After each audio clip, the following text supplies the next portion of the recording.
This portion of the program will review successful recruitment and retention initiatives that have occurred in emergency service organizations. As noted earlier, leaders with experience in human relations seem to be able to retain volunteers the best. This does not mean that being a softie is good leadership. What it entails is communication up and down the chain of command, listening to other suggestions, being fair and honest with all members, and creating a team atmosphere within the department. As you are hearing over and over in this program, there are 3 key points you want to understand as pivotal to successful recruitment and retention. These include: recruitment and retention is a local problem. The leadership needs and challenges are all local. Recruitment is marketing. And when do you market? All the time. And benefit programs require you to know what the members want before it becomes an incentive. When an idea is presented that you wish to consider further, pause the program and take some notes. In addition, research tells us that poor leadership is the most common reason for members leaving the fire service, other than no longer having time to serve. Our first case study is a statewide approach taken in Oklahoma. Their activity was a statewide 4-phased approach involving media-based recruiting, financial reimbursement for training, wellness physicals, and length of service award programs. Their result was 300 new firefighters statewide. The media-based recruiting in Oklahoma involved a combination of newspaper ads, mass mailings, and outdoor advertising. Secondly, they implemented a program of financial reimbursement for training, which included mileage reimbursement, meals, tuition, lodging, and even a tax credit for successfully completing a state fire school program. Wellness physicals were provided for all those at the entry level, and length of service awards were provided for those achieving 20 years of service and meeting qualifying criteria. These components all combined for successful recruitment and retention of volunteer emergency service personnel in Oklahoma.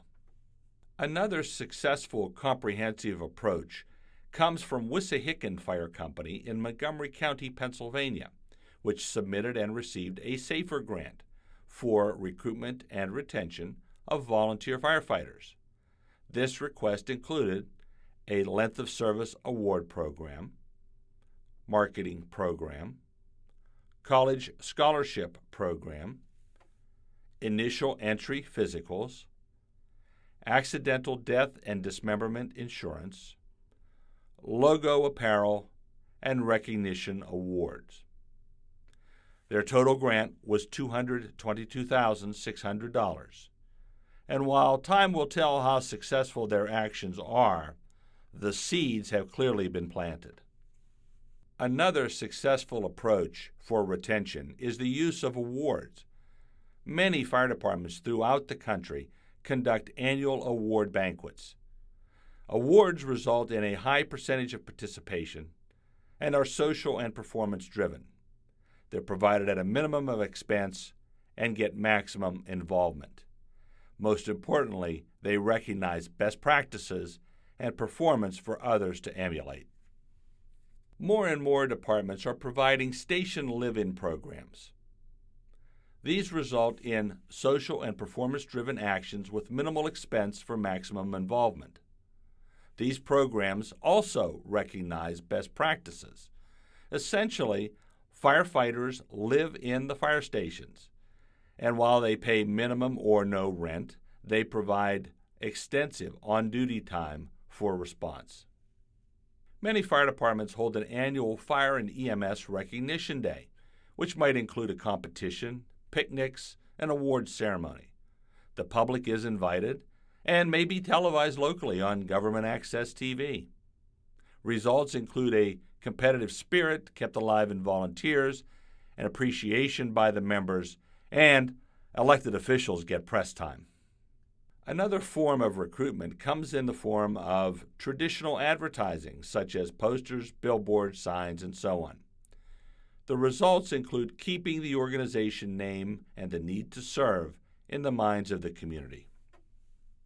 The city of Rockwall, Texas, implemented a comprehensive benefits and incentives program which included the following: workers' compensation coverage, supplemental disability coverage, contributions to the state pension plan, payment per call of $19.50, payment of tuition, mileage, motel, and meals for outside training, plus $550 expense money for the week, payment of books, uniforms, and gear,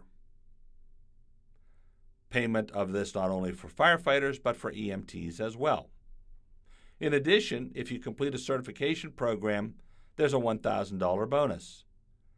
And there are incentives for additional certifications ranging from $75 to over $500. As well, they were given discounts on local water bills.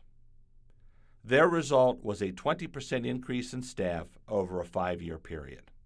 To help achieve their success, Rockwall used a comprehensive advertising campaign that included mail-out promotional brochures, recruiting posters in local stores and businesses, a minimum of 6 presentations per year to local public groups such as homeowner association, nonprofit, and business groups.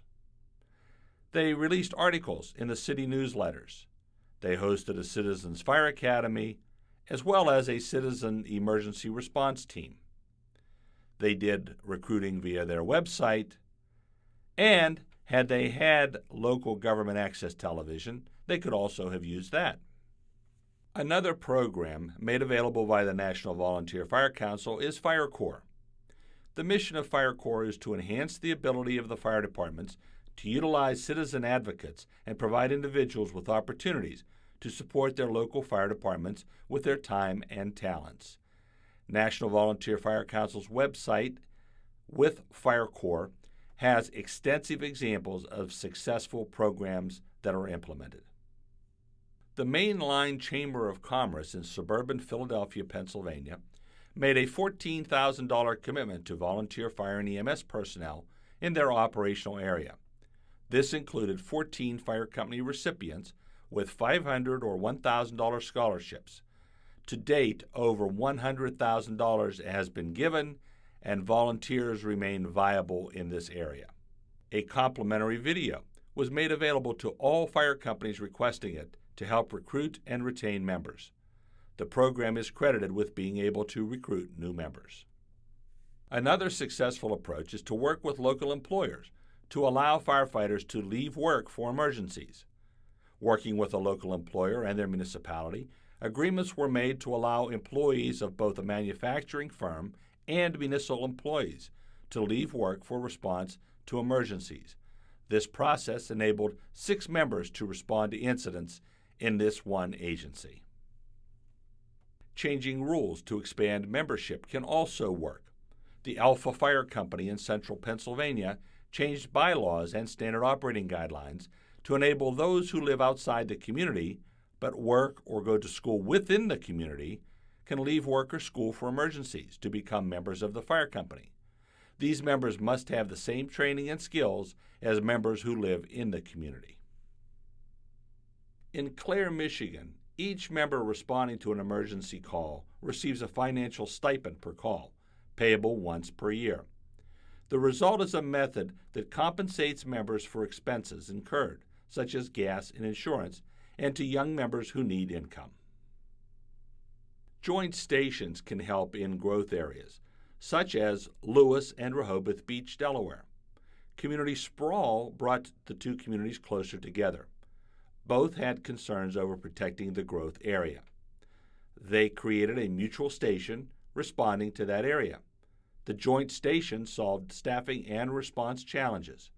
Both volunteer organizations can continue their mission by sharing resources via a partial consolidation and merger. Yet another statewide approach to recruitment, including 4 concepts. The first was training programs for fire companies. This included a building blocks program to learn how to better work with the community, a leadership program for members, the Fire Corps program referenced earlier, as well as the junior firefighting program referenced earlier. Secondly, they integrated the use of media, including PSAs and a website.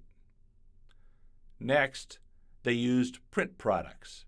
Posters, billboards, handouts, solicitation stuffers, newspaper ads, and magazine ads were all used.